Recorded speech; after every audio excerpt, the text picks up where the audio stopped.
దయ్యాలు వేదాలు వల్లించినట్టుగా 10 సంవత్సరాలుగా ఆర్టీసీని చంపి ఆర్టీసీ ఉంటుందా పోతుందా తీసేస్తామనేటువంటి పరిస్థితులలో ఒక ఎగ్జిక్యూటివ్ డైరెక్టర్ రిటైర్ అయిన ఎండీగా పెట్టి ఆర్టీసీకి జవాబు చెప్తున్నా మీరు జవాబు చెప్తా ఉన్నా ఇలా 10 సంవత్సరాలుగా ఎప్పుడైతే మనం కమిటీ కాలేమో ఒక కమిటీ వేసి 10 సంవత్సరాలుగా చేయనటువంటి వీళ్ళు ఎలక్షన్ల ముందట ఎటువంటి సంప్రదింపులు లేకుండా ఏమి చర్చలు లేకుండా కనీసం ఆర్టీసీ యాజమాన్యంతో కూడా మాట్లాడకుండా అదరబదర తీసుకొచ్చి మళ్ళీ దానికి రాజకీయ రంగం పులవడానికి కార్మికులను రెచ్చగొట్టి గవర్నర్ అనుమతిస్తలేరు గవర్నర్ దగ్గర ఇంటికి పోయి ప్రొటెస్ట్ చేయించేటువంటి రాజనీతి చేసిన వీళ్ళు ఇలా మాట్లాడుతున్నారు.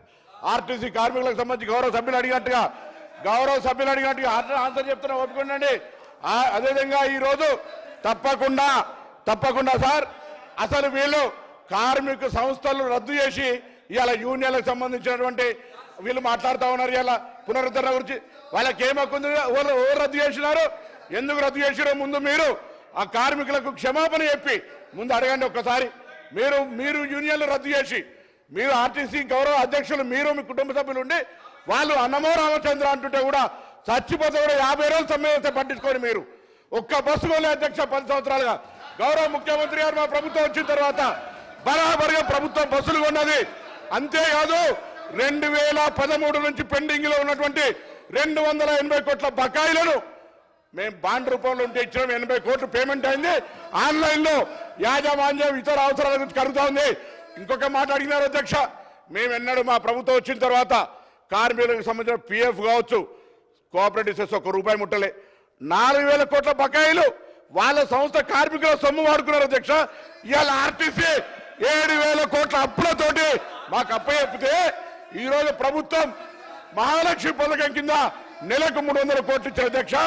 ఇప్పటికే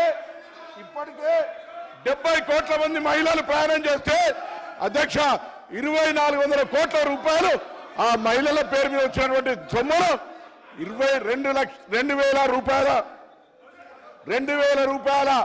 2,000 కోట్లను ప్రభుత్వం తరఫున ఆర్టీసీకి ఇచ్చినాం. ఆర్టీసీ ఇంకొక మాట చెప్తా ఉన్నారు, కారుణ్య నియామకాలకు సంబంధించి అధ్యక్ష కారుణ్య నియామకాల పాలసీ ఎవరు తెచ్చినా ఇంకా సరళీకృతం చేసి ఈరోజు ఆర్టీసీ కార్మికుల కుటుంబాలందరికీ కూడా ఆధారం ఇస్తా ఉన్నాం. మేమేం ఎన్నడే జీవోలు మార్చలే. తప్పకుండా ఆర్టీసీ కార్మికుల కుటుంబాల నుంచి చనిపోయిన వాళ్ళతో పాటుగా ఆరోగ్యం బాగలేనటువంటి వాళ్ళకు కూడా వాళ్ళ పిల్లలకు ఉద్యోగాలనే పాలసీ తీసుకొచ్చాం అధ్యక్ష. ఆర్టీసీ తార్నాక హాస్పిటల్ను కూడా ఇవ్వాలనే మొన్ననే ఎంఆర్ఐతో పాటుగా సిటీ స్కాన్ తీసుకొచ్చి క్యాత్ ల్యాబ్ దాకా అభివృద్ధి చేసి ఆర్టీసీ కార్మికులతో పాటుగా అనేకం తీసుకుపోయే ప్రయత్నం చేస్తాను అధ్యక్ష. అదేవిధంగా ఈరోజు 45 లక్షలు ప్రయాణం చేసే సంస్థ 56 లక్షల మందిని ప్రయాణం చేస్తున్నారు అధ్యక్ష ఈరోజు. అంతేకాదు 3,000 కొత్త బస్సులకు సంబంధించి వారు అడుగుతా ఉన్నారు.